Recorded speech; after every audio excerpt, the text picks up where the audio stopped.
The Victorian era was a time of the world's first industrial revolution, political reform, and social change.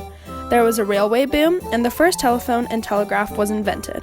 But the 63-year period from 1837 to 1901 that marked the reign of England's Queen Victoria also saw the demise of rural life as cities rapidly grew and expanded, long and regimented factory hours, and the start of the Crimean War.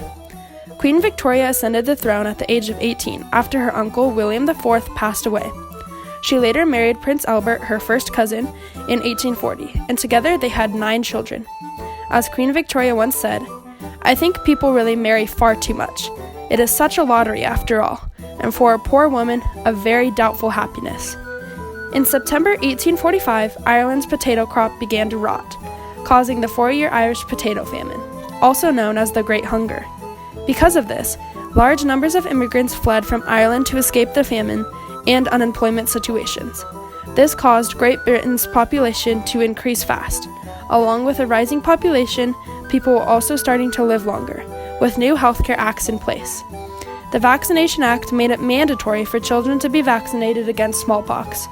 Parents who failed to comply were fined and even imprisoned. Another reason for the population increase was the Industrial Revolution. People were flocking into the towns and cities in search for employment. Low wages and the scramble for jobs meant that people needed to live near work. Time taken walking to and from work would extend an already long day beyond endurance. Consequently, available housing became scarce and therefore expensive, resulting in extremely overcrowded conditions. All these problems were magnified in London, where the population grew at a record rate. Large houses were turned into flats and tenements, and the landlords who owned them were not concerned about the upkeep or the conditions of these dwellings. Not only did these conditions affect adults, but they also affected children too.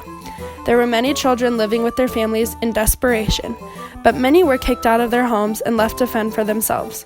Children were also expected to work to help bring income to their families, but the jobs they were expected to do were very dangerous and were performed for a very low wage.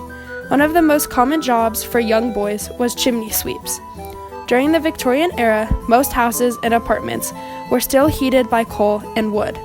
As the smoke would travel up the chimneys, it would create ash and soot, which would stick to the chimney walls. To deal with this, armies of children would hire their services out as chimney sweeps. Their small size would allow them to climb up inside the chimney and scrub the ash and soot off.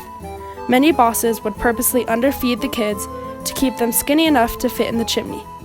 Children would often get stuck or fall down the chimney, and because they were breathing in soot and ash the whole day, it led to lifelong lung problems. Another job included little children scrambling under machinery to retrieve cotton bobbins while the machine was still running. This resulted in the loss of fingers and toes quite frequently. In addition to chimney sweeps and working on machinery, kids would also work in coal mines. Steam was the number one source of energy during Victorian times. Steam powered everything from trains and steamships to factories that used steam to power their machines.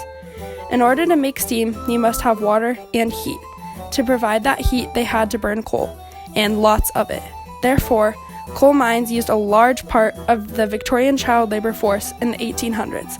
The Victorian era was a challenging time for the working class, and the Industrial Revolution caused cities to grow rapidly, which resulted in a widespread of poverty.